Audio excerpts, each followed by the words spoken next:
ബി.ജെ.പിയുടെ തന്നെ എം.പി ആയ മീനാക്ഷി ലേഖി പാർലമെന്റിൽ നിന്നുകൊണ്ട് പറഞ്ഞാണ് അധികം കളിക്കേണ്ട ഇ.ഡി വരും എന്ന്. പാർലമെന്റിൽ നിന്നുകൊണ്ടാണ് മീനാക്ഷി ലേഖി പ്രസംഗിച്ചത്. അത് നമ്മൾ ഓർക്കേണ്ടതാണ്. ഒരു സിറ്റിംഗ് ചീഫ് മിനിസ്റ്ററെ, നിലവിൽ മുഖ്യമന്ത്രിയായിരിക്കുന്ന ഒരാളെ അറസ്റ്റ് ചെയ്യുക എന്നത് സ്വതന്ത്ര ഇന്ത്യയുടെ ചരിത്രത്തിൽ തന്നെ ഇതുപോലെ സംഭവിക്കാത്തൊരു കാര്യമാണ്. കുറച്ചു കാലമായി ഇ.ഡിയെ ഉപയോഗിച്ചുകൊണ്ടിരിക്കുന്നത് പൂർണ്ണമായും ഗവൺമെന്റിന്റെ താല്പര്യങ്ങൾ അനുസരിച്ചാണ്. നമുക്കത് കേരളത്തിൽ തന്നെ തെളിവുകളുണ്ട്. ഇന്ത്യൻ രാഷ്ട്രീയത്തിൽ ഇതുവരെ നമ്മൾ കാണാത്ത ചില സംഭവങ്ങൾക്കാണ് ഇപ്പൊ നമ്മൾ സാക്ഷ്യം വഹിക്കുന്നത്. ഒരു സിറ്റിംഗ് ചീഫ് മിനിസ്റ്ററെ, നിലവിൽ മുഖ്യമന്ത്രിയായിരിക്കുന്ന ഒരാളെ അറസ്റ്റ് ചെയ്യുക എന്നത് ഇന്ത്യൻ ചരിത്രത്തിൽ, സ്വതന്ത്ര ഇന്ത്യയുടെ ചരിത്രത്തിൽ തന്നെ ഇതുപോലെ സംഭവിക്കാത്തൊരു കാര്യമാണ്. ഡൽഹിയുടെ മുഖ്യമന്ത്രിയായ അരവിന്ദ് കെജ്രിവാളിനെ അറസ്റ്റ് ചെയ്തിരിക്കുന്നു. ഇപ്പോൾ 7 ദിവസത്തേക്ക് എൻഫോഴ്സ്മെന്റ് ഡയറക്ടറേറ്റിന്റെ കസ്റ്റഡിയിലേക്ക് കോടതി വിട്ടുകൊടുക്കുകയും ചെയ്തിരിക്കുന്നു.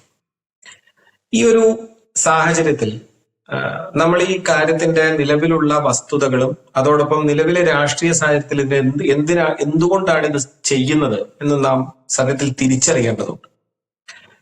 യഥാർത്ഥത്തിൽ കെജ്രിവാളിനെ ഇപ്പൊ പെട്ടെന്ന് അറസ്റ്റ് ചെയ്ത് ലോക്കപ്പിലാക്കുക എന്ന് പറയുന്നതിന്റെ ഒരു അടിയന്തര സാഹചര്യം എന്താണ്?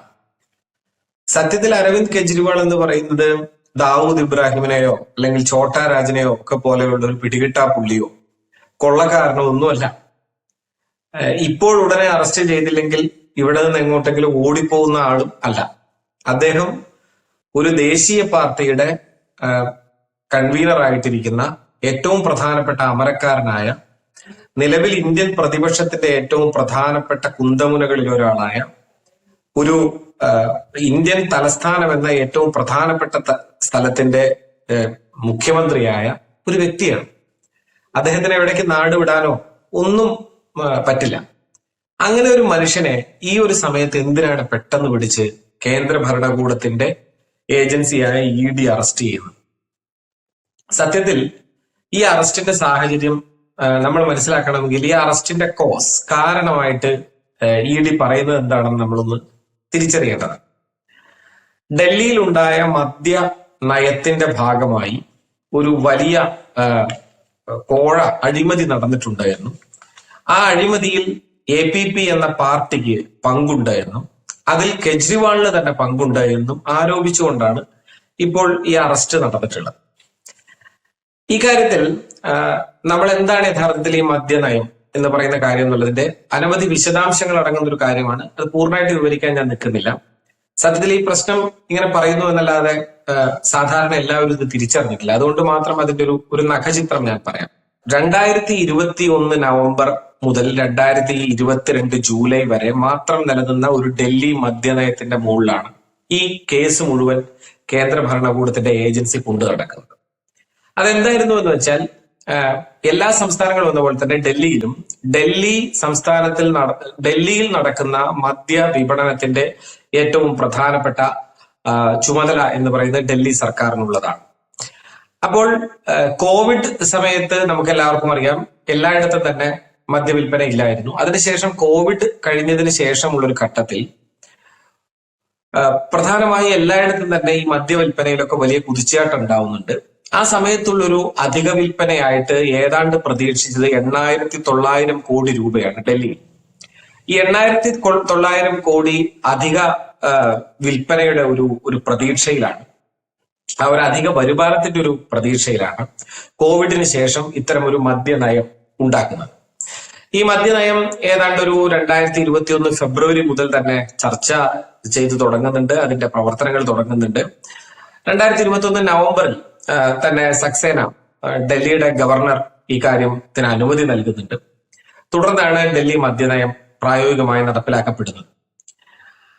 അങ്ങനെ നടപ്പിലാക്കപ്പെട്ട മദ്യനയത്തിന്റെ ഭാഗമായി 849 റീറ്റെയിൽ ഷോപ്പുകൾക്കകത്ത് ലൈസൻസ് കൊടുത്തതുമായി ബന്ധപ്പെട്ടുകൊണ്ടാണ് ഈ മദ്യനയം എന്ന് പറയുന്ന കേസ്, മദ്യനയത്തിലെ കേസ് എന്ന് പറയുന്ന ഈ കേസ് എടുക്കുന്നത്. അതായത് 849 റീറ്റെയിൽ ഷോപ്പുകൾക്ക്, ഹോൾസെയിൽ ഡീലർമാർക്ക് ലൈസൻസ് കൊടുക്കുക എന്ന് പറയുന്ന കാര്യവുമായി ബന്ധപ്പെട്ടുകൊണ്ടൊരു വലിയ അഴിമതി നടന്നിട്ടുണ്ടായിരുന്നു. ആ അഴിമതിയിൽ ആം ആദ്മി പാർട്ടി അതിന്റെ കിക്ക് ബാക്ക് സ്വീകരിച്ചിട്ടുണ്ട് എന്നുമാണ് ഇപ്പോൾ ഇ.ഡി അടക്കമുള്ള അന്വേഷണ കേന്ദ്രങ്ങൾ അവകാശപ്പെടുന്നത്, പറയുന്നത്. ഇക്കാര്യം പറഞ്ഞുകൊണ്ട്, അതായത് ഇത്തരത്തിൽ ഇതിനകത്തൊരു അഴിമതി നടന്നിട്ടുണ്ട് എന്ന് പറഞ്ഞുകൊണ്ട് അന്നത്തെ ചീഫ് സെക്രട്ടറി BK സക്സേനയ്ക്ക്, അതായത് ഗവർണർക്ക് ഒരു റിപ്പോർട്ട് സബ്മിറ്റ് ചെയ്തു. ഇതാണ് സത്യത്തിൽ ഇതിന്റെ ആരംഭം. ആ റിപ്പോർട്ടിനകത്ത് ആകപ്പാട് ഒരു സൂചന ഉണ്ടായിരുന്നത് മനീഷ് സിസോദിയ എന്ന് പറയുന്ന ഡൽഹി ഉപമുഖ്യമന്ത്രിയുടെ പേരാണ്. ബാക്കിയുള്ള ആളുകളെല്ലാം അതിനകത്ത് വ്യാപാരികളും മറ്റ് പ്രധാനപ്പെട്ട ഈ കച്ചവടവുമായി ബന്ധപ്പെട്ട് നിന്ന ആളുകൾ മാത്രമാണ് ഉണ്ടായിരുന്നത്. എന്നാൽ ഈ മനീഷ് സിസോദിയക്ക് ഇതിനകത്ത് പങ്കുണ്ട് എന്നതുമായി ബന്ധപ്പെട്ടുകൊണ്ട് യാതൊരു തെളിവും ഇക്കാര്യത്തിൽ ഉണ്ടായിട്ടേ ഇല്ല. തുടർന്ന് ഇക്കാര്യത്തെക്കുറിച്ച് 2022 ലാസ്റ്റിൽ തന്നെ ഈ ഒരു പരാതി വന്നു എന്ന ഘട്ടത്തിൽ തന്നെ ഈ മദ്യനയം പൂർണ്ണമായിട്ടും സ്ക്വാഷ് ചെയ്യപ്പെടുന്നു, അത് സ്ക്രാപ്പ് ചെയ്യപ്പെടുന്നു.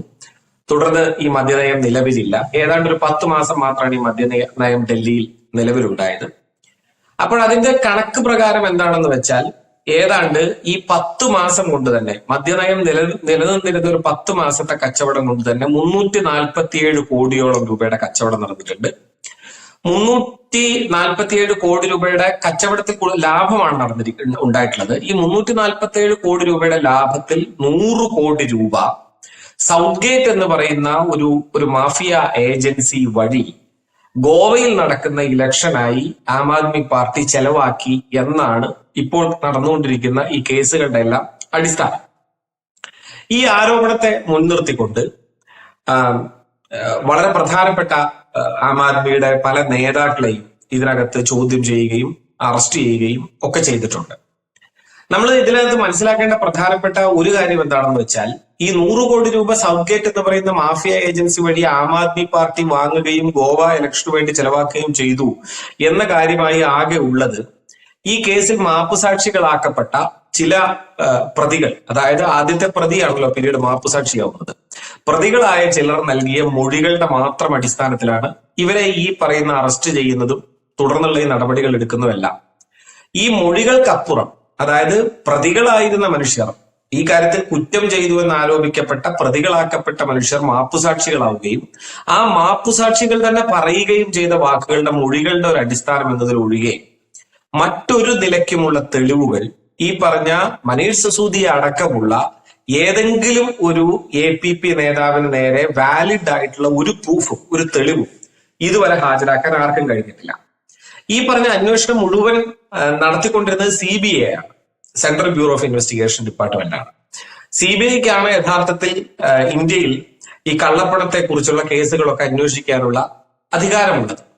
എന്നാൽ ഇത്രയും കാലം അന്വേഷണം നീണ്ടിട്ടും CBIക്ക് ഈ കാര്യത്തിൽ പ്രധാനപ്പെട്ട BJPയുടെ രാഷ്ട്രീയ എതിരാളികളെ ഒന്നും പ്രതിയാക്കാൻ പറ്റുന്നില്ല എന്നൊരു സാഹചര്യം വരുമ്പോഴാണ് ED രംഗപ്രവേശം ചെയ്യുന്നത്. ED രംഗപ്രവേശം ചെയ്യുന്നതോടുകൂടി നടക്കുന്ന ഏറ്റവും പ്രധാനപ്പെട്ട ഒരു മാറ്റം എന്താണെന്ന് വെച്ച് കഴിഞ്ഞാൽ, PMLA ആക്ട് പ്രകാരം ഉള്ള ആക്ഷൻസ് ഈ കേസിന് മുകളിൽ എടുക്കുകയാണ്.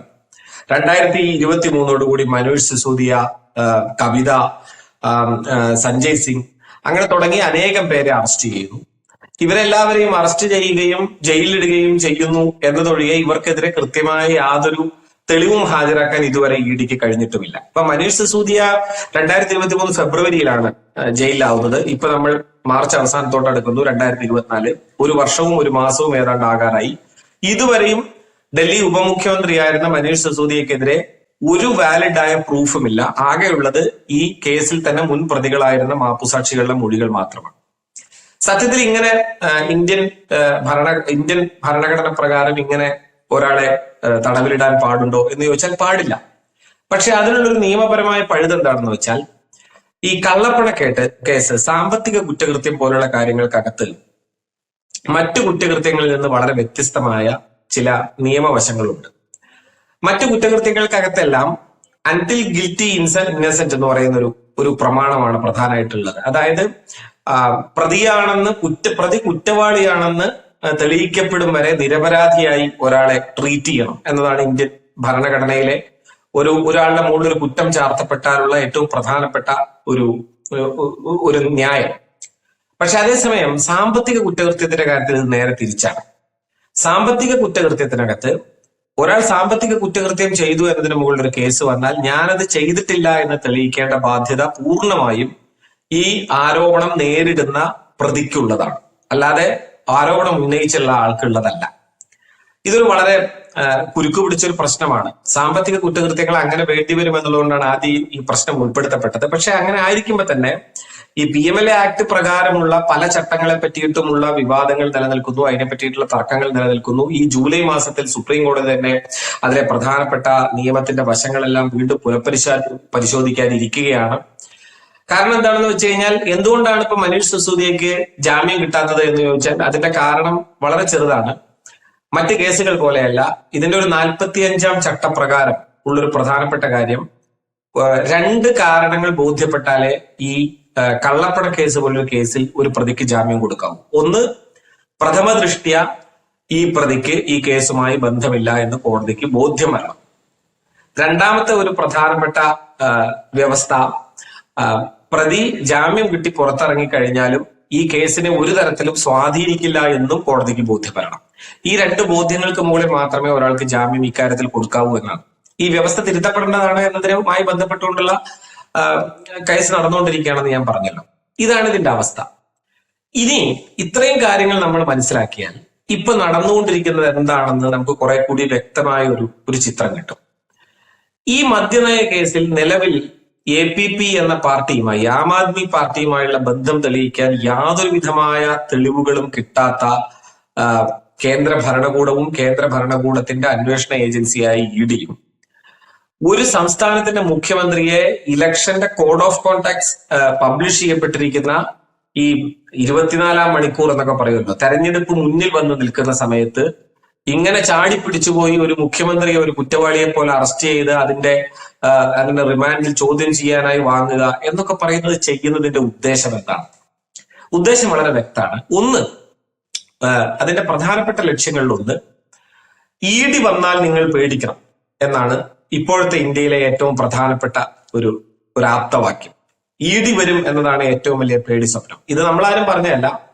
BJPയുടെ തന്നെ MP ആയ മീനാക്ഷി ലേഖി പാർലമെന്റിൽ നിന്നുകൊണ്ട് പറഞ്ഞാണ് അധികം കളിക്കേണ്ട, ED വരും എന്ന് പാർലമെന്റിൽ നിന്നുകൊണ്ടാണ് മീനാക്ഷി ലേഖി പ്രസംഗിച്ചത്. അത് നമ്മൾ ഓർക്കേണ്ടതാണ്. അതായത് ED എന്ന് പറയുന്നത് ഒരു രാഷ്ട്രീയ ആയുധമാണെന്ന് പരസ്യമായി പ്രഖ്യാപിച്ചിട്ടുണ്ട് പാർലമെന്റിലടക്കം BJP. എന്തിനാണ് ED ഉണ്ടാക്കിയത്? യഥാർത്ഥത്തിൽ ED, എൻഫോഴ്സ്മെന്റ് ഡയറക്ടറേറ്റ് എന്ന് പറയുന്ന ഒരു അന്വേഷണ വിഭാഗത്തെ നിർമ്മിക്കുന്നത് വാജ്പേയി സർക്കാരിന്റെ കാലത്താണ്. അത് ഉണ്ടാക്കുന്നത് ഒരു UN റെസൊല്യൂഷന്റെ ഭാഗമായിട്ടാണ്. ആ UN റെസൊല്യൂഷൻ എന്ന് പറയുന്നത് ഉണ്ടായ സാഹചര്യം ലോകത്തെമ്പാടും ടെററിസം ശക്തിപ്പെട്ടു വരുന്ന, ഭീകരവാദം ശക്തിപ്പെട്ടു വരുന്ന, ഭീകരവാദത്തിന് വേണ്ട ഫണ്ടിങ് ലോകത്തെമ്പാടും പലതരത്തിൽ ഇറക്കപ്പെടുന്ന ഒരു ഘട്ടത്തിൽ അത്തരത്തിൽ ഭീകരവാദത്തിനു വേണ്ടിയുള്ള ഇടപാടുകൾ, പണമിടപാടുകൾ അന്വേഷിക്കാനായിട്ടുള്ള ഡിപ്പാർട്ട്മെന്റുകൾ രാജ്യങ്ങളിൽ തുടങ്ങേണ്ടതാണ് എന്നുള്ള UN റെസൊല്യൂഷന്റെ ഭാഗമായിട്ടാണ് ഇന്ത്യയിൽ ഈ പറയുന്ന എൻഫോഴ്സ്മെന്റ് ഡയറക്ടറേറ്റ് ആരംഭിക്കുന്നത്. യഥാർത്ഥത്തിൽ ED എന്ന് പറയുന്ന ഒരു ഡിപ്പാർട്ട്മെന്റിന്റെ പ്രധാനപ്പെട്ട ലക്ഷ്യം തന്നെ ഭീകരവാദത്തിനു വേണ്ടി പണം ഇറങ്ങിയിട്ടുണ്ടോ എന്ന് അന്വേഷിക്കുകയാണ്. അതല്ലാതെ നാട്ടിൽ നടക്കുന്ന മുഴുവൻ അഴിമതിയും അന്വേഷിക്കലല്ല. നാട്ടിൽ നടക്കുന്ന അഴിമതികൾ അന്വേഷിക്കാനായിട്ട് വേറെ അനേകം ഏജൻസികൾ, കേന്ദ്ര ഏജൻസികൾ ഉണ്ട്. CBI അടക്കമുള്ള ഏജൻസികൾ. അവർക്ക് CBI ആണ് അതിന്റെ ഏറ്റവും വലിയ അപ്പലേറ്റ് അതോറിറ്റി, ഇന്ത്യയിൽ നടക്കുന്ന കള്ളപ്പണ ഇടപാടുകൾ അന്വേഷിക്കുന്നതിന്റെ. എന്നാൽ ഇപ്പോൾ ഇന്ത്യയിൽ നടന്നുകൊണ്ടിരിക്കുന്നത് ബാക്കിയുള്ള എല്ലാ അന്വേഷണ ഏജൻസികളെയും ഒരുതരം വൈക്കോൽ രൂപങ്ങളാക്കി മാറ്റി, റബ്ബർ സ്റ്റാമ്പുകളാക്കി മാറ്റി നിർത്തിക്കൊണ്ട് ഈ ED എന്ന് പറയുന്ന കാര്യത്തെ ഒരു പേടി സ്വപ്നമാക്കി അവതരിപ്പിക്കുക. കേന്ദ്ര ഭരണകൂടത്തിനെതിരെ വിമർശിക്കുന്നത് ആരായാലും, അത് വ്യക്തിയാവട്ടെ പ്രസ്ഥാനമാകട്ടെ, പെട്ടെന്ന് തന്നെ EDയുടെ അന്വേഷണം അവർക്ക് നേരെ ആരംഭിക്കുക എന്ന് പറയുന്ന തികഞ്ഞ ഒരു സ്വേച്ഛാധിപത്യ ഭരണകൂടത്തിന്റെ നയമാണ് ഇപ്പൊ ഇന്ത്യയിൽ നടന്നുകൊണ്ടിരിക്കുന്നത്. അതുകൊണ്ട് ED അന്വേഷണം എന്ന് പറയുന്നത് നടന്നിരിക്കുന്നതിന്റെ ഒരു ചരിത്രം നമുക്ക് പരിശോധിച്ചാൽ അറിയാം. ഞാൻ അതിന്റെ ഒരു ദീർഘ വിശദീകരണത്തിലേക്ക് ചെറിയ വീഡിയോയിൽ കടക്കുന്നില്ല. കഴിഞ്ഞ കുറച്ചു കാലമായി EDയെ ഉപയോഗിച്ചുകൊണ്ടിരിക്കുന്നത് പൂർണ്ണമായും ഗവൺമെന്റിന്റെ താല്പര്യങ്ങൾ അനുസരിച്ചാണ്. നമുക്കത് കേരളത്തിൽ തന്നെ തെളിവുകളുണ്ട്. ഇപ്പൊ തോമസ് ഐസക് എന്ന് പറയുന്ന നമ്മുടെ മുൻ മന്ത്രിയെ എത്ര തവണയാണ് വിളിച്ചു വരുത്തിയത്, എന്നിട്ട് എന്തെങ്കിലും ഒന്ന് തെളിയിക്കാൻ പറ്റിയോ എന്ന് ചോദിച്ചാൽ ഒന്നും തെളിയിക്കാൻ പറ്റിയില്ല. വീണ്ടും സമയം വേണം എന്ന് കോടതി പറയാനുള്ളത് ഒന്നും കഴിഞ്ഞിട്ടില്ല. അതായത് ഗവൺമെന്റിന് തലവേദന ഉണ്ടാക്കുന്നു. കേന്ദ്ര ഭരണകൂടത്തിനോട്, അധികാരത്തിനോട്, അവരുടെ അഴിമതികളോട് ഒക്കെ ഏതെങ്കിലും നിലയ്ക്ക് പ്രതികരിക്കുന്നുണ്ടെങ്കിൽ അവരെ മുഴുവൻ ഒതുക്കി തീർക്കാനുള്ള ഏറ്റവും പ്രധാനപ്പെട്ട ഒരു പേടിപ്പെടുത്തുന്ന ഉപകരണമാക്കി EDയെ മാറ്റിയിരിക്കുന്നു. അതുകൊണ്ട് ഞങ്ങൾക്ക് വേണമെങ്കിൽ ഒരു ഏറ്റവും പ്രധാനപ്പെട്ട നേതാവിനെ തന്നെ ഒരു പ്രധാനപ്പെട്ട പ്രദേശത്തിന്റെ ഡൽഹി എന്ന ഇന്ത്യൻ തലസ്ഥാനത്തിന്റെ മുഖ്യമന്ത്രിയെ തന്നെ വേണമെങ്കിലും ED വെച്ച് അറസ്റ്റ് ചെയ്യാം എന്നുള്ള ഒരു വലിയ ഭയപ്പെടുത്തലിന്റെ സിഗ്നൽ ഇന്ത്യയിലെ പ്രധാനപ്പെട്ട പ്രതിപക്ഷങ്ങൾക്ക് മുഴുവനായിട്ടും നൽകുക എന്നാണ് BJPയുടെ പ്രധാനപ്പെട്ട ഒരു ലക്ഷ്യം. രണ്ടാമത്തെ ഒരു പ്രധാനപ്പെട്ട ലക്ഷ്യം എന്താണെന്ന് വെച്ചാൽ, കഴിഞ്ഞ കുറച്ചു കാലമായി BJP ഒരു സമ്പൂർണ്ണ ആത്മവിശ്വാസത്തിലായിരുന്നു തെരഞ്ഞെടുപ്പിനെ നേരിടാൻ ഒരുങ്ങിയിരുന്നത്. 400 സീറ്റ് പിടിക്കുക എന്നൊക്കെ പറയുന്നത് വളരെ സുസാധ്യമായ ഒരു കാര്യമാണ് എന്ന നിലയ്ക്കാണ് അവർ സംസാരിച്ചുകൊണ്ടിരുന്നത്. പക്ഷെ കുറച്ചു ദിവസമായി നടന്നുകൊണ്ടിരിക്കുന്നത് അങ്ങനെയല്ല. വലിയ തോതിലുള്ള പ്രതിസന്ധികൾ, തിരിച്ചടികൾ BJPക്ക് നേരെ തുടർച്ചയായി നടന്നുകൊണ്ടിരിക്കുന്നതാണ് നമ്മൾ കണ്ടുകൊണ്ടിരിക്കുന്നത്. അവരുടെ ഏറ്റവും പ്രധാനപ്പെട്ട ഒരു പ്രതീക്ഷ തന്നെ രാമക്ഷേത്രത്തിന്റെ നിർമ്മാണവും തുടർന്ന് പ്രാണപ്രതിഷ്ഠയും ഒക്കെ കഴിയുന്ന സമയത്ത് ഈ പ്രാണപ്രതിഷ്ഠയ്ക്കൊക്കെ ശേഷം ഏറ്റവും പെട്ടെന്ന് ഇലക്ഷൻ പ്രഖ്യാപിക്കുകയും രാമക്ഷേത്രത്തിന്റെ ഒക്കെ ഒരു പഞ്ച് പോകുന്നതിന് മുമ്പ് അതിന്റെയൊക്കെ ഒരു രാമക്ഷേത്രത്തിന്റെ ഹിന്ദുത്വ വികാരത്തെയൊക്കെ ചൂഷണം ചെയ്തുകൊണ്ട് വളരെ പെട്ടെന്ന് തന്നെ ഹിന്ദു വോട്ടുകളെ ക്രോഡീകരിച്ചുകൊണ്ട് ഒരു ഭരണകൂടം സ്ഥാപിക്കുകയും ചെയ്യാനുള്ളതായിരുന്നു. പക്ഷെ പല കാരണങ്ങൾ കൊണ്ട് വളരെ പെട്ടെന്ന് ഇലക്ഷൻ പ്രഖ്യാപിക്കാൻ കഴിഞ്ഞില്ല, അല്പം നീണ്ടുപോയി. അതുകൊണ്ട് തന്നെ രാമക്ഷേത്രം എന്ന് പറയുന്ന ഒരു പൾസ് അതേപോലെ നിലനിർത്തുക എന്നുള്ള ഒരു പരാജയം, ലാഗ് ഉണ്ടായിട്ടുണ്ട്. മറ്റൊന്ന് അപ്പോഴേക്കുമാണ്, എന്നാൽ അങ്ങനെ ഒരു പ്രശ്നം ഉണ്ടെന്നുള്ളതിനെ മുൻനിർത്തിയാണ് വളരെ പെട്ടെന്ന് മുൻപേ പെട്ടിയിലാക്കി അടച്ചു വെച്ചൊരു നിയമത്തെ, ഈ പൗരത്വ നിയമ ഭേദഗതി എന്ന് പറയുന്ന കാര്യത്തെ വീണ്ടും പൊടിതട്ടിയെടുത്ത് അത് പ്രാബല്യത്തിൽ കൊണ്ടുവരിക എന്ന് പറയുന്ന ഒരു കാര്യം ചെയ്തത്. പക്ഷെ അത് പൊതുവെ ഇന്ത്യയിൽ അങ്ങനെ ക്ലച്ച് പിടിക്കുന്നില്ല. ഇത് ഇങ്ങനെ ഉപയോഗിച്ച ആയുധങ്ങൾ ഒന്നും തന്നെ വേണ്ട പോലെ ഏൽക്കുന്നില്ല എന്നത് ഒരു വശം. മറുവശത്ത് ഇങ്ങോട്ട് ഏൽക്കുന്ന തിരിച്ചടികളാണെങ്കിൽ അതിശക്തവുമാണ്. ഇപ്പൊ ഇലക്ട്രൽ ബോണ്ട് എന്ന് പറയുന്നത് ഇന്ത്യയുടെ ചരിത്രം കണ്ടതിൽ വെച്ച് ഏറ്റവും വലിയൊരു അഴിമതിയാണെന്നും ഏറ്റവും സമർത്ഥവും ഏറ്റവും ക്രൂരവുമായ ഒരു വലിയ അഴിമതി ആണ് യഥാർത്ഥത്തിൽ ഇലക്ട്രൽ ബോണ്ടിൽ നടന്നിട്ടുള്ളത് എന്നുള്ള കാര്യം ഏതാണ്ട് ഇപ്പൊ പകൽ പോലെ വ്യക്തമായിക്കൊണ്ടിരിക്കുകയാണ്. ഈ ഇലക്ട്രൽ ബോണ്ടുമായി ബന്ധപ്പെട്ട ഏറ്റവും പ്രധാനപ്പെട്ട നമ്മൾ മനസ്സിലാക്കേണ്ട ഒരു കാര്യം, ഇലക്ട്രൽ ബോണ്ടിലെ മുഴുവൻ ആളുകളുടെയും പേര് വിവരങ്ങൾ, കൃത്യമായ കമ്പനികളുടെ പേര് വിവരങ്ങൾ തരണമെന്ന് കോടതി തെരഞ്ഞെടുപ്പ് കമ്മീഷന് കൊടുക്കണമെന്ന് കോടതി പറഞ്ഞതനുസരിച്ച് അത് കൊടുത്ത് അത് വെബ്സൈറ്റിൽ ഈ ഇലക്ട്രൽ ബോണ്ട് ഡാറ്റ കമ്മീഷന്റെ ഔദ്യോഗിക വെബ്സൈറ്റിൽ പബ്ലിഷ് ചെയ്യപ്പെടുന്ന ദിവസമാണ് അരവിന്ദ് കെജ്രിവാളിന്റെ അറസ്റ്റ് നടക്കുന്നത് എന്നുള്ളത് നിങ്ങൾ ആലോചിച്ച് നോക്കണം. പൊതുവെ നമ്മുടെ മാധ്യമങ്ങളുടെ ഒരു സ്വഭാവം നമുക്കറിയാം. ഈ ആട് പെറ്റത് വലിയ വാർത്തയായിട്ട് നിലനിൽക്കുമ്പോൾ നിങ്ങൾക്ക് ആന ചത്തൊരു വാർത്ത ഉണ്ടാക്കിയാൽ മതി. അപ്പൊ പിന്നെ ആട് പെറ്റ വാർത്ത രണ്ടാമത്തെ വാർത്തയാക്കി മാറ്റാം എന്നതാണ് ഈ പോസ്റ്റ് ട്രൂത്ത് ലോകത്തെ, സത്യാനന്ത ലോകത്തെ വാർത്താ വ്യവസായത്തിന്റെ ഏറ്റവും പ്രധാനപ്പെട്ട ഒരു തന്ത്രം. ഇന്ത്യയിൽ നടന്ന ഒരു ആട് പെറ്റ വാർത്തയല്ല, ആന ചത്ത വാർത്തയേക്കാളും വലിയ വാർത്തയാണ് സത്യത്തിൽ ഇലക്ട്രൽ ബോണ്ട് എന്ന് പറയുന്ന അതിഭീകരമായ അഴിമതി. ആ അഴിമതിയുടെ മുഖ്യ ഗുണഭോക്താക്കൾ BJPക്കാരാണ് എന്ന കാര്യത്തിൽ യാതൊരു സംശയവുമില്ല. കാരണം 50% ഇലക്ട്രൽ ബോണ്ട് വാങ്ങിയിരിക്കുന്നത് BJP എന്ന് പറയുന്ന ഒരൊറ്റ പാർട്ടിയാണ്. അങ്ങനെ ഇരിക്കെ അതിനെ ഏതെങ്കിലും നിലയ്ക്ക് മറയ്ക്കാനായി വലിയ മറ്റൊരു വാർത്തയെ ക്രിയേറ്റ് ചെയ്യുക എന്നതാണ് ഇപ്പോൾ അരവിന്ദ് കെജ്രിവാളിന്റെ അറസ്റ്റിലൂടെ BJP സാധിച്ചെടുക്കാൻ ശ്രമിക്കുന്നത്. മറ്റു കാര്യങ്ങളൊക്കെ അതിനകത്തേക്ക് മുങ്ങിപ്പോകും എന്നവർ പ്രതീക്ഷിക്കുന്നു. ഇതാണ് രണ്ടാമത്തെ ഏറ്റവും പ്രധാനപ്പെട്ട ഒരു കാര്യം. മൂന്നാമത്തെ ഏറ്റവും പ്രധാനപ്പെട്ട കാര്യം, അരവിന്ദ് കെജ്രിവാൾ എന്ന് പറയുന്നത് ഏറെക്കാലമായി തന്നെ നരേന്ദ്രമോദി സർക്കാരിനെ സംബന്ധിച്ചിടത്തോളം ഏറ്റവും പ്രധാനപ്പെട്ട ഒരു തലവേദനയാണ്. ഏറ്റവും പ്രധാനപ്പെട്ട ഒരു സ്പോക്ക് പേഴ്സണായി, പ്രതിപക്ഷത്തിന്റെ ഏറ്റവും പ്രധാനപ്പെട്ട ശബ്ദമായി, കുന്തമുനയായി നിൽക്കുന്നു എന്നത് ഒരു വശം. ആം ആദ്മി പാർട്ടി രൂപവൽക്കരിക്കപ്പെടുന്ന കാലം നമുക്ക് എല്ലാവർക്കും ഓർമ്മയുണ്ടാവും. ആ കാലം എന്ന് പറയുന്നത് അഴിമതിക്കെതിരെയുള്ള പോരാട്ടം എന്ന നിലയ്ക്ക് അണ്ണാ ഹസാരയുടെ നേതൃത്വത്തിൽ നടന്ന സമരത്തിലൂടെയാണ് അരവിന്ദ് കെജ്രിവാൾ ഒക്കെ രംഗത്തെത്തുന്നത്. ആ സമരം പ്രധാനമായും നടന്നത് കോൺഗ്രസിനെതിരെയായിരുന്നു. ഷീലാ ദീക്ഷിത് എന്ന് പറയുന്ന മുഖ്യമന്ത്രിക്കെതിരെയാണ് ഡൽഹിയിൽ ഏറ്റവും പ്രധാനപ്പെട്ട സമരങ്ങൾ നടന്നത്. ഈ സമരങ്ങളെല്ലാം നടന്നൊരു പശ്ചാത്തലം നമ്മൾ വിലയിരുത്തിയാൽ അഴിമതിക്കെതിരായിട്ടുള്ള സമരങ്ങൾ എന്ന നിലയ്ക്കാണ്, ഒരു ഇന്ത്യൻ മധ്യവർഗത്തിന്റെ പ്രതിനിധികൾ എന്ന നിലയ്ക്കാണ് ഈ ആം ആദ്മി പാർട്ടി എന്ന് പറയുന്ന പാർട്ടിയെ നിർമ്മിക്കപ്പെടുന്നത്. വ്യക്തിപരമായി ആം ആദ്മി പാർട്ടിയോട് ഏതെങ്കിലും നിലയ്ക്ക് പൂർവ്വ യോജിപ്പുള്ള ഒരാളല്ല ഞാൻ. കാരണം ഒരു രാഷ്ട്രീയ പാർട്ടിക്ക് അടിസ്ഥാനപരമായി വേണ്ടത് അതിന്റെ ഒരു പ്രത്യയശാസ്ത്രം ആണ് എന്നാണ് ഞാൻ കരുതുന്നത്. ആം ആദ്മി പാർട്ടിക്ക് അങ്ങനെ ഒരു പ്രത്യയശാസ്ത്ര അടിത്തറയില്ല. ആം ആദ്മി പാർട്ടി എന്ന് പറയുന്നത് ഒരു ഇന്ത്യൻ മധ്യവർഗത്തിന്റെ പ്രതിനിധികൾ ഒരുമിച്ച് കൂടി ഇന്ത്യൻ മധ്യവർഗത്തിന്റെ ഒരു പൊതുവികാരമായ അഴിമതിക്കെതിരായ വികാരം, ഇന്ത്യയുടെ എല്ലാ പ്രശ്നങ്ങളുടെയും അടിസ്ഥാനം അഴിമതിയാണ് എന്ന ഒരൊറ്റ വാദത്തിൽ ഉറച്ചു നിന്നുകൊണ്ട് വേറെ പ്രശ്നങ്ങളെ ഒന്നും കാണാതെ ഇന്ത്യ നേരിട്ടുകൊണ്ടിരിക്കുന്ന അഴിമതി ഒരു പ്രശ്നമല്ലെന്നല്ല ഞാൻ പറയുന്നത്, തീർച്ചയായിട്ടും അഴിമതി ഒരു പ്രശ്നമാണ്. പക്ഷെ അഴിമതി എന്ന ഒരൊറ്റ പ്രശ്നം പറഞ്ഞുകൊണ്ട് ഇന്ത്യ നേരിട്ടുകൊണ്ടിരിക്കുന്ന മറ്റനേകം പ്രശ്നങ്ങളെ കാണാതെ ഒറ്റ സമീപനത്തിൽ ഊന്നി പ്രവർത്തിക്കുന്ന ഒരു ഇന്ത്യൻ മധ്യവർഗത്തെ തൃപ്തിപ്പെടുത്തുന്ന ഒരു ഘടനയാണ് ആം ആദ്മി പാർട്ടിക്കുള്ളത്. അതുകൊണ്ട് തന്നെ അല്പം ഒരു ഹിന്ദുത്വ ചായ്വുള്ള സോഫ്റ്റ് ഹിന്ദുത്വ സ്റ്റേറ്റ്മെന്റ്സ് ഒക്കെ ആം ആദ്മി പാർട്ടിയിൽ നിന്ന് പലതവണ വരുന്നത് നമുക്ക് കാണാം. അത്തരം ഒരു പാർട്ടിയാണ്. പക്ഷേ കോൺഗ്രസിനെതിരെയാണ് അവർ പ്രധാനമായും അക്കാലത്ത് പ്രവർത്തിച്ചിരുന്നത് എങ്കിലും ബി.ജെ.പി. സർക്കാരിന്റെ ഈ 10 വർഷത്തെ ഭരണം 2014 ശേഷമുണ്ടായ 2 ബി.ജെ.പി. നരേന്ദ്രമോദി ഗവൺമെന്റുകളുടെ ഭരണകാലത്തുടനീളം ഒരു ആന്റി ബി.ജെ.പി.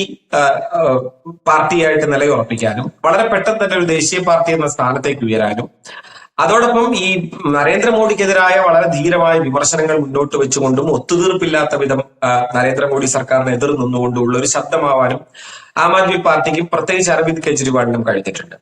അപ്പോൾ അതിന്റെ ഏറ്റവും പ്രധാനപ്പെട്ട ഒരു ഒത്തുതീർപ്പായിട്ട് ഇപ്പൊ നടന്നത് ഇന്ത്യ മുന്നണിക്കകത്തേക്കുള്ള ആം ആദ്മി പാർട്ടിയുടെ കടന്നുവരവും നമ്മൾ പോലും ഞാൻ ഒരിക്കലും പ്രതീക്ഷിക്കുക പോലും ചെയ്യാത്തത്രയും വലിയ വിട്ടുവീഴ്ചകൾ ആം ആദ്മി പാർട്ടി ചെയ്തു എന്നതുകൂടിയാണ് ഇതിനകത്ത് ഏറ്റവും പ്രധാനപ്പെട്ട കാര്യം. ഇപ്പൊ ഡൽഹിക്കകത്ത് തന്നെ 3 ലോക്സഭാ സീറ്റുകൾ കോൺഗ്രസിന് വിട്ടുകൊടുത്തുകൊണ്ട് കോൺഗ്രസുമായി ചേർന്നുകൊണ്ടൊരു സഖ്യം ഉണ്ടാക്കി ഡൽഹിയിലടക്കം ഈ തെരഞ്ഞെടുപ്പിൽ ആം ആദ്മി പാർട്ടി നേരിടുകയാണ് കേന്ദ്ര ഭരണകൂടത്തിന്റെ ഈ ദുർഭരണത്തിനെതിരെ. അതായത് തങ്ങൾ ആദ്യ കാലഘട്ടം മുതൽ ഏറ്റവും പ്രധാനമായി വിമർശനം ഉന്നയിച്ച കോൺഗ്രസ് എന്ന പാർട്ടിയോടടക്കം സഖ്യം ചെയ്തുകൊണ്ട് ഇന്നത്തെ ഇന്ത്യൻ സാഹചര്യത്തിലെ ഏറ്റവും വലിയ വിപത്തായ ബി.ജെ.പിക്കെതിരെ അഥവാ ഇന്നത്തെ കേന്ദ്ര NDA ഭരണകൂടത്തിനെതിരെ ഉറച്ചു നിൽക്കുക എന്ന സ്റ്റാൻഡുമായിട്ടാണ് ആം ആദ്മി പാർട്ടി മുന്നോട്ട് പോകുന്നത്. ആം ആദ്മി പാർട്ടിക്ക് ഹരിയാനയിൽ, ഡൽഹിയിൽ, ഹരിയാനയിൽ, പഞ്ചാബിൽ, ഒരു പരിധിവരെ ഗോവയിൽ, മഹാരാഷ്ട്രയിലും ഒക്കെ ഈ പാർട്ടിക്ക് ശക്തിയുണ്ട്. അപ്പൊ പ്രധാനമായും ഇവിടെയൊക്കെ മുഖ്യമന്ത്രി മറ്റു മുഖ്യമന്ത്രിയൊക്കെ ഉണ്ടെങ്കിലും ഏറ്റവും പ്രധാനപ്പെട്ട ആം ആദ്മി പാർട്ടിയുടെ ശബ്ദമായി നിലയുറപ്പിക്കുന്ന ആൾ കെജ്രിവാൾ തന്നെയാണ്.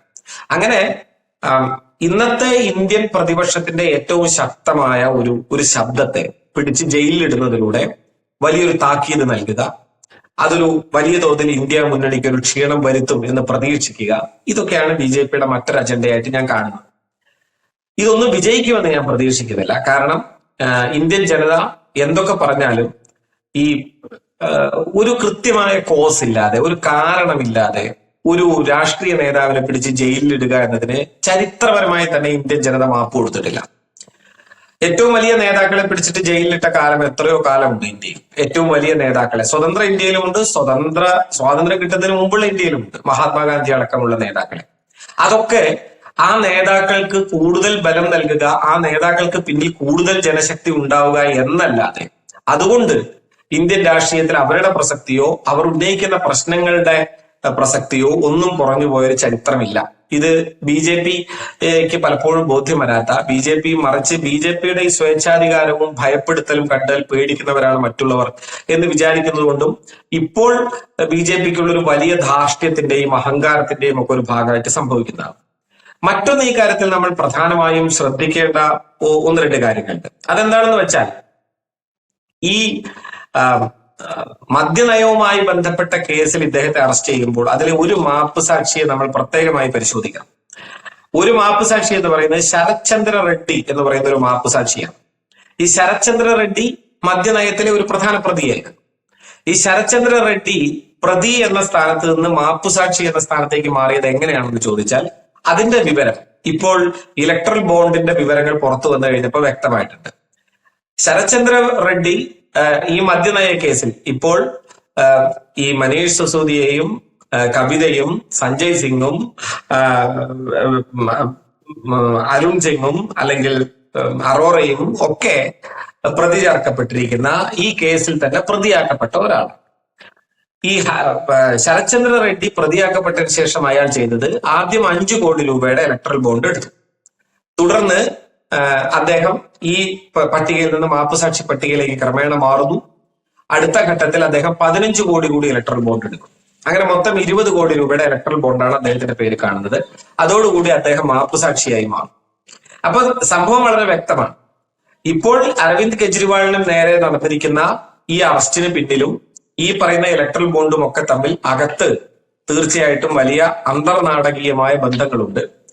നിങ്ങൾക്ക് ഇ ഡിയുടെ അന്വേഷണം വരാതിരിക്കണമെങ്കിൽ നിങ്ങൾ ഞങ്ങളോടൊപ്പം നിൽക്കൂ എന്നതാണ് ഇതിന്റെ ഏറ്റവും ലളിതമായ ശബ്ദം. അങ്ങനെ ഇ ഡിയുടെ അന്വേഷണം വന്ന ഇന്ത്യയിലെ പ്രധാനപ്പെട്ട കോൺഗ്രസ് നേതാക്കളടക്കം എങ്ങനെയാണ് ബി ജെ പിയിലേക്ക് തിരിഞ്ഞു പോയത് എന്നുള്ളതിന് നിരവധി ഉദാഹരണങ്ങൾ നമുക്കുണ്ടല്ലോ.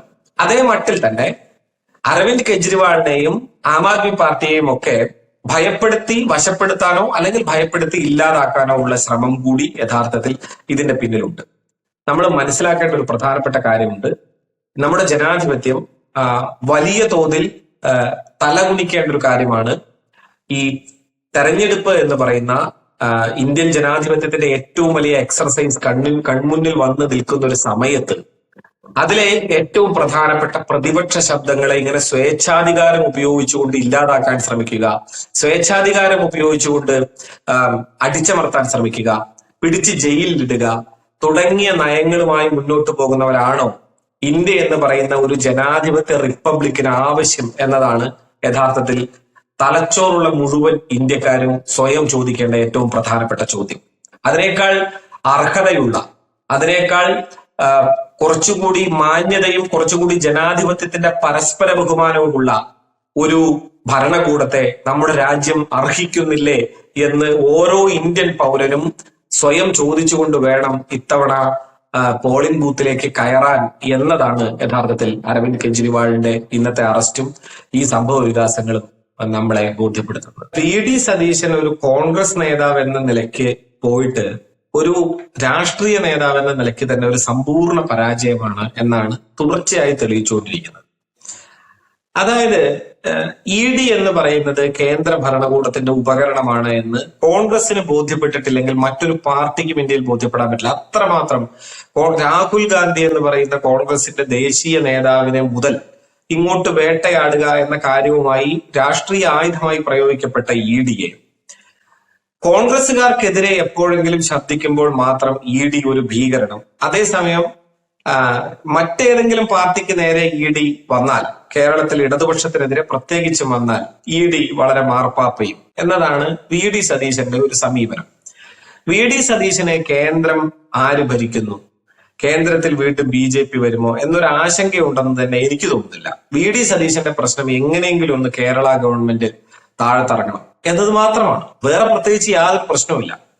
ഇ ഡി അല്ല, എന്ത് ഭീകരവാദി വന്നാലും ശരി, എങ്ങനെയെങ്കിലും ഒന്ന് മുഖ്യമന്ത്രിയെ പിടിച്ചിരുന്നെങ്കിൽ, കേരളത്തിന്റെ കാര്യം ഒന്ന് കുട്ടിച്ചോറായിരുന്നെങ്കിൽ എന്നുള്ള ആഗ്രഹമാണ് കൊണ്ടു നടക്കുന്നത്. ഇതെന്താണ് പ്രശ്നം എന്ന് ചോദിച്ചാൽ, യഥാർത്ഥത്തിൽ എന്താണ് ഇന്ത്യ നേരിട്ടുകൊണ്ടിരിക്കുന്ന പ്രശ്നം എന്നതിനെ കുറിച്ചിട്ടുള്ള ഒരു കേന്ദ്ര തലത്തിൽ സമഗ്രമായി ഇന്ത്യ നേരിടുന്ന പ്രശ്നത്തെ കുറിച്ചുള്ള ഒന്നുകിൽ അതിനെപ്പറ്റിയുള്ള ബോധ്യമില്ലായ്മ, ഇത് ഈ ബോധ്യമില്ലായ്മയാണെന്ന് ഞാൻ കരുതുന്നില്ല. ഇത് ആ ബോധ്യം ഒക്കെ ഉണ്ടെങ്കിൽ തന്നെയും അതൊന്നും എന്റെ വിഷയമല്ല. അതായത് യഥാർത്ഥത്തിൽ ഈ രാഷ്ട്രം നേരിടുന്ന വിഷയങ്ങളൊന്നും അവരുടെ വളരെ പ്രധാനപ്പെട്ട വിഷയമല്ല. അപ്പൊ നോക്കൂ, പൗരത്വ ഭേദഗതിയുമായി ബന്ധപ്പെട്ട് പൗരത്വ ഭേദഗതി നിയമം ഇപ്പോൾ വന്നല്ലോ. ഏതാണ് കേന്ദ്ര തലത്തിലെങ്കിലും കോൺഗ്രസ് ശക്തമായ ഒരു പ്രതിഷേധം സംഘടിപ്പിക്കുന്നത് കണ്ടോ? ഞാൻ കണ്ടിട്ടില്ല. അങ്ങനൊരു സംഭവം ഉണ്ടായിട്ടില്ല. കോൺഗ്രസിനെ സംബന്ധിച്ച് ഒരു പ്രധാനപ്പെട്ട പ്രശ്നമായി ഉന്നയിക്കപ്പെട്ടിട്ടില്ല. മല്ലികാർജുൻ ഖാർഗെ പോലും ഇക്കാര്യത്തിൽ ശക്തമായ ഒരു പ്രതികരണം ഇതുവരെ രേഖപ്പെടുത്തിയിട്ടില്ല. പത്രക്കാർ ചോദിച്ചിട്ട് പോലും അതിനെപ്പറ്റി ഒരു കൃത്യമായ പ്രതികരണമില്ല. അപ്പൊ കേരളത്തിൽ എന്താണെന്ന് വെച്ചാൽ, കേരളത്തിൽ ഇടതുപക്ഷം വളരെ കൃത്യമായ നിലപാടെടുക്കുന്നു. ഇവിടെ ഇത് നടപ്പാക്കില്ല എന്ന് പറയുന്നു. ഒരു കേന്ദ്ര നിയമത്തെ ഒരു സംസ്ഥാനം നടപ്പാക്കില്ല എന്ന് പറയുമ്പോഴുള്ള പ്രതിസന്ധികൾ തിരിച്ചറിയാനിട്ടൊന്നുമല്ല. പക്ഷെ ആ പ്രതിസന്ധികളെല്ലാം നേരിടാൻ തയ്യാറാണെന്നും, നിയമം നീതിയുടെ ഭാഷ സംസാരിക്കുമ്പോഴാണ് നമുക്ക് നിയമം അനുസരിക്കാൻ ബാധ്യത. ഇത് പഴയൊരു കാര്യമാണ്. പണ്ട് നിയമലംഘന പ്രസ്ഥാനം തുടങ്ങുന്ന സമയത്ത് ഗാന്ധിയോട് ചോദിക്കുന്നുണ്ട്, നിയമലംഘന പ്രസ്ഥാനം സത്യത്തിൽ തെറ്റല്ലേ? കാരണം നമ്മൾ നിയമം അനുസരിക്കേണ്ടവരല്ലേ? നിയമം അനുസരിക്കാതിരിക്കുന്നത് അങ്ങ് പറയുന്ന ഈ സത്യദീക്ഷയ്ക്കൊക്കെ തെറ്റല്ലേ എന്ന് ചോദിക്കുമ്പോ ഗാന്ധി പറയുന്ന ഒരു മറുപടി ഉണ്ട്, നിയമം നീതിയുടെ ഭാഷ സംസാരിക്കണം, അല്ലാത്ത നിയമങ്ങൾ ലംഘിക്കുന്നതാണ് നീതി എന്നാണ്. അതുകൊണ്ട് നിയമമാണോ നീതിയാണോ വലിയ കാര്യം എന്ന് ചോദിച്ചാൽ നീതിയാണ് വലിയ കാര്യം എന്ന് നാം തിരിച്ചറിയണമെന്നാണ് ഗാന്ധി പറഞ്ഞൊരു കാര്യം. ഗാന്ധി ശിഷ്യന്മാർ എന്നാണ് വി ഡി സതീശനൊക്കെ പറയുന്നത്. വി ഡി സതീശൻ അത് മനസ്സിലായിട്ടേ ഇല്ല. വി ഡി സതീശൻ ഇത്തരം കാര്യങ്ങളൊന്നും പ്രതികരിക്കാറില്ല. വി ഡി സതീശന് ഇ ഡി എന്തുകൊണ്ടാണ് പിണറായി വിജയനെ പിടിക്കാത്തത്, എന്തിനാണ് അരവിന്ദ് കെജ്രിവാളിനെ പിടിക്കുന്നത് എന്നതാണ് പ്രശ്നം. അല്ലാതെ യഥാർത്ഥത്തിൽ ഇന്ത്യൻ രാഷ്ട്രീയത്തെ ഒന്നാകെ ഗ്രസിച്ചിരിക്കുന്ന വലിയ ആപത്തിനെ കുറിച്ചുള്ള ഒരാശങ്കകളുമില്ല. നിങ്ങൾ നോക്കൂ, നിതീഷ് കുമാർ ആരെയൊക്കെ പറയണം, വളരെ പ്രധാനപ്പെട്ട ഒരു പടി കോൺഗ്രസ് നേതാക്കളുടെ മുകളിൽ ബാധിച്ച ഏറ്റവും വലിയ കാർമേഘമാണ് ED അന്വേഷണം, അല്ലെങ്കിൽ കേന്ദ്ര ഭരണകൂടത്തിന്റെ CBI കൊണ്ടുള്ള അന്വേഷണങ്ങൾ. ഇങ്ങനെ തുടങ്ങിയുള്ള അന്വേഷണ ഭീഷണികൾ വെച്ചുകൊണ്ട് വ്യാജമായ ആരോപണങ്ങൾ ഉന്നയിച്ചുകൊണ്ട് എത്ര കോൺഗ്രസ് നേതാക്കളാണ് കഴിഞ്ഞ കുറച്ചു കാലത്തിനിടയ്ക്ക് BJP പാളയത്തിലേക്ക് പോയത് നോക്കിയാൽ മതി. ഇന്ത്യയിലുടനീളം സ്വതന്ത്ര ഇന്ത്യയുടെ ചരിത്രത്തിൽ ഒരിക്കലും ഇല്ലാത്ത വിധമുള്ള ഒരു കുത്തൊഴുക്കാണ് ഒരു പാർട്ടിയിൽ നിന്ന് മറ്റൊരു പാർട്ടിയിലേക്ക് എന്ന നിലയ്ക്ക് കോൺഗ്രസിൽ നിന്ന് BJPയിലേക്ക് ഉണ്ടായിരിക്കുന്നത്. അതിനെ നമ്മളാരുമല്ല, രാഹുൽ ഗാന്ധി തന്നെ അത് തുറന്നു പറഞ്ഞല്ലോ. രാഹുൽ ഗാന്ധി ഒരു പ്രസ് മീറ്റിനകത്ത് അത് വളരെ കൃത്യമായി തുറന്നു പറയുന്നുണ്ട്. രാഹുൽ ഗാന്ധി ഒരു സംസ്ഥാനത്തിലെ MLA-മാരെ പോലും വിശ്വസിക്കാൻ പറ്റാത്ത, ജയിച്ചു കഴിഞ്ഞാൽ കോൺഗ്രസിനോടൊപ്പം നിൽക്കും എന്ന് പ്രതിജ്ഞ ചെയ്യിച്ചിട്ട് മാത്രം ഇലക്ഷൻ നിർത്തുന്ന അവസ്ഥയിലേക്ക് കാര്യങ്ങൾ എത്തിച്ചിരുന്നല്ലോ. ഇത്രമാത്രം ദയനീയമായ അവസ്ഥയിൽ നിൽക്കുകയാണ്. ആ ദയനീയതയുടെ മറ്റൊരു ചിത്രമാണ് VD സതീശൻ വ്യക്തമാക്കുന്നത്. VD സതീശൻ പറയുന്നത് ഇവിടെ എന്തുകൊണ്ട് ED വന്ന് പിണറായി വിജയനെ പിടിക്കുന്നില്ല. പിണറായി വിജയനെ പിടിക്കുകയാണെങ്കിൽ ED പാലാണ്. അതേസമയം ED അവിടെ കോൺഗ്രസ് നേതാക്കളെ വേട്ടയാടുമ്പോൾ അതൊരു കാഞ്ഞിരക്കുരുവാണ് എന്നാണ്. അതായത് വാളയാർ ചുരം കടന്നാൽ ED നന്മയുള്ള ഒരു പാതിരിയും വാളയാർ ചുരത്തിന് അപ്പുറത്തേക്ക് ED ഒരു ഭീകരവാദിയും ആയി മാറുന്ന വളരെ അത്യപൂർവമായ ഒരു വാദമാണ്, ഒരു വിചിത്രവാദമാണ് VD സതീശൻ ഉന്നയിക്കുന്നത്. ഇത് വലിയ തോതിലുള്ള രാഷ്ട്രീയമായ നിലപാടില്ലായ്മയാണ്. അത് കേരള പ്രദേശ് കോൺഗ്രസ് എന്ന് പറയുന്ന കേരളത്തിലെ കോൺഗ്രസിന്റെ അതിദയനീയമായ ഒരു മുഖമാണ് യഥാർത്ഥത്തിൽ ഇതിലൂടെ വെളിപ്പെടുന്നത്. ഇതിൽ നമ്മൾ തിരിച്ചറിയേണ്ട ഒരു കാര്യമുണ്ട്. നിലവിൽ ഇന്ത്യൻ സാഹചര്യത്തിൽ ഈ ഇന്ത്യ മുന്നണിക്കകത്തെ ഏറ്റവും പ്രധാനപ്പെട്ട ഒരു ശബ്ദമായിരുന്നു അരവിന്ദ് കെജ്രിവാൾ എന്ന് പറയുന്നത്. ആയിരുന്നു എന്നല്ല, ഇപ്പോഴുമാണ്. അദ്ദേഹം മുഖ്യമന്ത്രി സ്ഥാനം ഇപ്പോഴും രാജിവെക്കില്ല എന്ന് പ്രഖ്യാപിച്ചിട്ടുണ്ട്. അദ്ദേഹം ജയിലിലാണെങ്കിലും ഡൽഹി മുഖ്യമന്ത്രിയായിട്ട് തന്നെ തുടരുകയാണ്. അദ്ദേഹം 6 ദിവസങ്ങൾക്ക് ശേഷം പുറത്തിറങ്ങി കഴിഞ്ഞാലും പറയാൻ പോകുന്നത് ഇത് തന്നെയാണ്. അപ്പോൾ നാം തിരിച്ചറിയേണ്ട ഒരു കാര്യമുണ്ട്. യഥാർത്ഥത്തിൽ ഇന്ത്യ മുന്നണി എന്ന് പറയുന്നത് കോൺഗ്രസ് മാത്രമായി നിൽക്കുന്ന ഒരു സംഭവമല്ല. ഈ പറയുന്ന മുഴുവൻ പാർട്ടികളും, പലതരത്തിലുള്ള പാർട്ടികൾ, കോൺഗ്രസിനോട് അഭിപ്രായ യോജിപ്പുള്ളവരും ഇല്ലാത്തവരുമായ പാർട്ടികൾ, ഈ പാർട്ടികളെല്ലാം മറ്റ് അഭിപ്രായ വ്യത്യാസങ്ങളെല്ലാം നമുക്ക് മാറ്റിവെക്കാം. നമുക്ക് പരസ്പരം തർക്കിക്കണമെങ്കിലും വിയോജിക്കണമെങ്കിലും നമ്മുടെ രാഷ്ട്രം ഒന്ന് ബാക്കി വേണം. അതിന് നമ്മുടെ രാഷ്ട്രം ബാക്കി നിലനിർത്താൻ വേണ്ടി ഈ കേന്ദ്ര ഭരണകൂടത്തെ താഴെ ഇറക്കാനായിട്ടാണ് ഇന്ത്യ മുന്നണി എന്ന് പറയുന്ന മുന്നണിക്കകത്ത് ചേർന്ന് നിൽക്കുന്നത്. അല്ലാതെ കോൺഗ്രസിന്റെ ഔദാര്യം കണ്ടിട്ടോ കോൺഗ്രസിന്റെ വലിപ്പം കണ്ടിട്ടോ ഒന്നുമല്ല. ആ വലിപ്പമൊന്നും കോൺഗ്രസിന് ഇല്ലെന്ന് ഈ നിൽക്കുന്നവർക്കൊക്കെ കൃത്യമായ ബോധ്യമുണ്ട്. അപ്പം VD സതീശനെ പോലുള്ളവർക്ക് ഈ കാര്യങ്ങളെ കുറിച്ചൊന്നുമുള്ള തിരിച്ചറിവില്ല ഒരു വശത്ത്. ഇനി തിരിച്ചറിവ് അവർക്ക് മാനസികമായി ഉണ്ടായാൽ പോലും അവർക്ക് അതിനേക്കാളും പ്രധാനം ഈ അപ്പൻ ചത്താലും ഇപ്പുറത്താളുള്ള കണ്ണീര് കണ്ടാൽ മതി എന്നൊരു മനസ്സാണ്. ഇതാണ് ഇതിന്റെ അടിസ്ഥാനപരമായ പ്രശ്നം എന്നാണ് ഞാൻ കരുതുന്നത്. എന്തായാലും ഇന്ത്യൻ രാഷ്ട്രീയത്തെ സംബന്ധിച്ചിടത്തോളം അരവിന്ദ് കെജ്രിവാളിന്റെ അറസ്റ്റ് എന്ന് പറയുന്നത് വലിയൊരു വാണിംഗ് ആണ്. ആ വാണിംഗ് ജനാധിപത്യത്തിന്റെ ഭാഷയിൽ തിരിച്ച് ആ വാണിങ്ങിനുള്ള മറുപടി ഇത്തവണത്തെ തെരഞ്ഞെടുപ്പിൽ ഇന്ത്യൻ ജനത കേന്ദ്ര ഭരണകൂടത്തിന് നൽകും എന്ന് നമുക്ക് പ്രതീക്ഷിക്കാം.